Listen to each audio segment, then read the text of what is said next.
मांगना क्या चाहे रहे? राम ने कहा, मां हमको वचन चाहिए। आपको पिताजी ने 2 वरदान मांगने को कहा। जिस दिन हमारा राज अभिषेक घोषित हो, उस दिन तुम हमारे पिता से, महाराज दशरथ से, अपने पति से वो 2 वरदान मांगना। और पहले वरदान में तुम मुझको वनवास मांग लेना। इतना सुनते ही कैकेयी टूट गई। राम, हम पति का मरण सह लेंगे, भरत को त्यागना सह लेंगे। राम, हम निंदा सह लेंगे, गालियां सह लेंगे, पर 14 वर्ष वनवास तुम जाओगे, ये वियोग ना सह पाएंगे, ये वियोग ना सह पाएंगे। राम कहते हैं, मां यदि मैं वनवास नहीं जाऊंगा तो मेरा आना सार्थक ना हो पाएगा। मैं जब बन जाऊंगा तभी मैं बन पाऊंगा। मैं बन नहीं जाऊंगा तो मैं बन भी नहीं पाऊंगा। मां, देवताओं के हित के लिए तुम मुझे वरदान दो, ये वचन दो। मां कैकेयी कहती, राम क्या इस वचन से तुम खुश हो जाओगे? राम जी कहने लगे, मां हम जिस काम के लिए आए हैं वो हो जाएगा, इससे बड़ी मेरे लिए क्या खुशी होगी। कैकेयी ने राम जी का हाथ पकड़ा, बेटा मैं वो भी तुम्हारी खुशी के लिए मांगूंगी।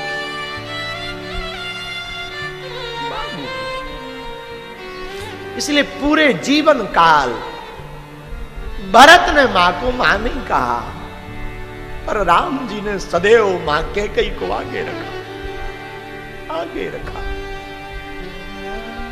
सबसे बड़ा त्याग भरत का है। तजो पिता प्रहलाद विभीषण बंधु भरत महतारी। लेकिन मां से बड़ा त्याग गुरु का होता। गुरु का भी त्याग किसी ने किया, बलि ने किया। बलि गुरु तजो, बलि ने, राजा बलि ने गुरु को त्याग दिया। पागलो, त्यागी वो नहीं है जो घर त्याग दे, त्यागी वो नहीं है जो खाना पीना त्याग दे, त्यागी वो नहीं है जो जल पीना त्याग दे, त्यागी वो नहीं है जो गाड़ी वाहन त्याग दे। त्यागी तो वो है जो उन लोगों को त्याग दे जो भगवान से दूर लिए जा रहे हैं, भगवान से जो विमुख करे, ऐसे लोगों का जो त्याग करे वो त्यागी है। और भागवत का अर्थ भी यही है, भक्ति, ज्ञान, वैराग्य और त्याग, 4 शब्दों से मिलकर के भागवत जी। मेरे पागलों, आज तुम्हारे पूर्वज ऊपर बैठे बैठे धन्य मना रहे होंगे कि हमारे वंश में ऐसा बेटा हुआ, ऐसी बेटी हुई जो भगवान की कथा को सुन रहा। इसको सुनने के लिए देवता तरसते। इस कथा के मुख्य यजमान हमारे बहुत प्रिय, राम के प्रति जिनकी अपूर्व निष्ठा है, चाहे वो कन्या विवाह है, तो अभी जब पिछली बार कन्या विवाह हुई उस वक्त भागवत जी थी, 3 कन्या विवाह के उत्सव में शिवरात्रि पर हम जब भागवत कर रहे थे तो भागवत के अंतिम दिन हम थक गए तो लेट गए थे। दूसरे दिन बेटियों का विवाह था। तो कथा के यजमान जी हमारे शर्मा जी, ओम जी, आप अमेरिका में रहते हैं। अमेरिका में रह करके भी हर 3-4 महीने में बालाजी के दर्शन करने आ जाते हैं, हर 3-4। और कोई ऐसा उत्सव नहीं जिसमें ये ना आए, चाहे वो गुरु पूर्णिमा हो, जन्मोत्सव हो अथवा फिर कन्या विवाह हो, आना ही आना। जब ऐसी कोई निष्ठा होती ना, ऐसा कोई भक्त मिलता ना, तो उन्होंने कहा कि आपके जन्मोत्सव पर हमें कथा करवानी है यहीं धाम पर। तो हमने कहा कि ठीक है, जन्मोत्सव इस बार का दिल्ली मन गया था, लेकिन गुरु पूर्णिमा उत्सव था, तो हमने सोचा गुरु पूर्णिमा उत्सव पर भागवत जी की कथा हो जाए। भैया जितने भी दीक्षित शिष्य हैं बागेश्वर धाम के, उनको हम एक बात कह दें, इससे बड़ा पुण्य का अवसर कुछ नहीं हो सकता। गुरु ही पूर्ण मां है, गुरु ही पूर्ण मां है, इसीलिए तो गुरु पूर्ण मां है, इसीलिए तो गुरु पूर्णिमा है। गुरु ही पूर्णिमा है, इसलिए गुरु पूर्णिमा है। पर गुरु पूर्णिमा के अवसर पर यदि पूर्ण भक्ति की प्राप्ति के लिए पूर्ण परब्रह्म परमात्मा की कथा भागवत जी हो जाए तो जिंदगी में कुछ अपूर्ण रह ही नहीं सकता, सब पूर्ण हो जाता है, सब पूर्ण हो जाता। तो उन्होंने बड़ी श्रद्धा पूर्वक कहा कि हमको कथा करवानी है, तो हमको पहले 22 तारीख से कथा कहनी थी, पर अचानक हैदराबाद की कथा तय तो थी ही, पर हमको 3 माह पहले बागेश्वर धाम पर भारत के एक बहुत ही प्रसिद्ध संत कोयम्बटूर दक्षिण भारत वाले श्री जग्गी वासुदेव सदगुरु जी यहां आए थे बागेश्वर धाम। उन्होंने कहा कि हम तो आ ही गए हैं, आप भी हमारा आश्रम देखने आओ। तो हमको कोयम्बटूर जाना पड़ा अचानक से। वो तारीख 20 और 21 पड़ गई, 22 से यहाँ कथा थी। हमने कहा बड़ी भागम भाग हो जाएगी, बड़ा झंझट हो जाएगा, तो 22 का 23 कर दिया।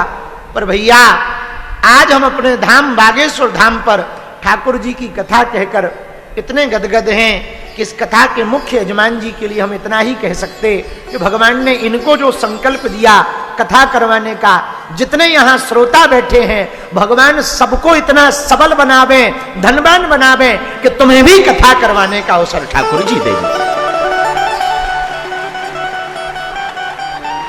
भागवत का ऐसा प्रभाव आपके जीवन पर आवे, भागवत जी की ऐसी कृपा आपके जीवन पर होवे कि आप भी भगवान की कथा कह पाओ। तो भागवत का अर्थ तो आपने समझ लिया, भक्ति, ज्ञान, वैराग्य और त्याग, इन चारों का संयोग है भागवत जी।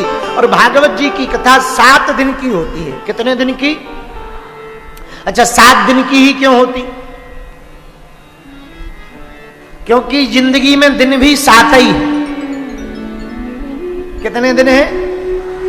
7। और आदमी मरता भी 7 दिन के अंदर है, चाहे मंगलवार को मरे, बुधवार को मरे, गुरुवार को मरे या शुक्रवार को, 7 दिन के अंदर ही मरेगा। अब 8वां तुम लोगों का कोई स्पेशल हो तो तुम जानो। तो 7 दिनों की कथा होती, 7 दिन के लिए होती। और 7 दिन की कथा क्यों होती? 7 दिन के लिए होती भैया, हमारे सनातन धर्म में 7 जन्म की बात कही गई है। जब शादी होती तो कहते ना हमको तुम्हारा साथ चाहिए 7 जन्म तक, कहते ना। तो हमारे सनातन धर्म में 7 जन्म की बात होती है, इसलिए साप्ताहिक श्रीमद् भागवत कथा होती है। और वैसे भी 7 लोक नीचे हैं, अतल वितल सुतल तलातल रसातल महातल पाताल। 7 लोक ऊपर हैं, भूलोक, भवलोक, स्वर्गलोक, महलोक, जनलोक, तपलोक, सत्यलोक। इन 7 लोकों के आधार पर, 7 दिवस के आधार पर, 7 वार के आधार पर साप्ताहिक श्रीमद् भागवत कथा होती है। जो भी भक्त साप्ताहिक श्रीमद् भागवत कथा को सुनता है उसके 7 जन्म सुधर जाते हैं और 7 दिन ठीक हो जाते हैं। इसलिए 7 दिन की कथा होती। बोलो वृंदावन बिहारी लाल की। देखो एक बात और, वेदों को पढ़ना कठिन है, समझना कठिन है, जानना कठिन है। तो वेद को पढ़ना कठिन है, जानना समझना कठिन है, पर वेद का रस देखो भाई। अनार खाओ, अनार में एक बड़ी दिक्कत है, उसका एक तो नाम ही अनार है। अनार इतनी हैरानी होती है खाने में, पहले काटो फिर एक बीज निकालो, बीज के बीच में दीवाल बनी रहती है। यदि दीवाल को एक छोटो सो टुकड़ा अनार को चलो जाए, वो दीवाल को टुकड़ा चलो जाए तो जितनो खाओ पूरा मुंह खराब हो जाए। अनार खाने में बड़ी, तो क्या कर दिया जाता है, जो बहुत आलसी प्रवृत्ति के व्यक्ति होते हैं वो अनार क्या करते हैं, बोले अनार नहीं खाएंगे, अनार का जूस पिएंगे, रस पिएंगे। तो कौन काटे, कौन छीले, कौन झंझट पाले, बढ़िया अनार का रस पिएंगे, जूस पिएंगे, बढ़िया ताकत आएगी, लाल लाल चेहरा रहेगा, आनंद रहेगा, अनार का जूस पिएंगे। तो तो ऐसे ही वेद है, वेद को समझना कठिन, शास्त्र को समझना कठिन, श्लोकों को समझना कठिन। तो संतों ने कहा, व्यास जी ने सोचा 4 वेद 6 शास्त्र हैं, इनको लोग पढ़ नहीं पाएंगे, समझ नहीं पाएंगे, पढ़ने में समझने में कठिनता होगी। तो उन्होंने क्या किया, 4 वेद 6 शास्त्रों का रस बना करके इकट्ठा कर दिया, एक जगह रख दिया। उस रस का नाम श्रीमद् भागवत महापुराण है। लो अब पियो, आनंद आएगा, कोई झंझट नहीं है। आपको अब कोई ज्यादा प्रपंच में पढ़ने की आवश्यकता नहीं है। अलग अलग श्लोकों का, वरना तुम वेद के श्लोक पढ़ो, सहस्त्र शीर्षा पुरखा सहस्त्राक्षा सहस्त्र पाता। अब बताओ, भगवान के 1000 मुंह हैं, 1000 आंखें, 1000 कान। अब दूसरा श्लोक पढ़ो तो दिमाग ही लगाते रहो। ब्राह्मणों मुखमासीद बाहु राजन्या कृता ऊरु तदस। अब पढ़ते रहो, दिमाग लगाते रहो। कौन बुद्धि लगाए, कौन दिमाग लगाए? अर्थ का अनर्थ हो जाए, विचित्र भाषा बोलने वाले हंस का नाम है वेद। अर्थ का अनर्थ हो जाए तो लफड़ा। तो बोले कोई नहीं झंझट पालना, सीधी सीधी भागवत कथा सुन लो। भागवत जी के सुनने मात्र से ही 4 वेद 6 शास्त्र का सार प्राप्त हो जाएगा।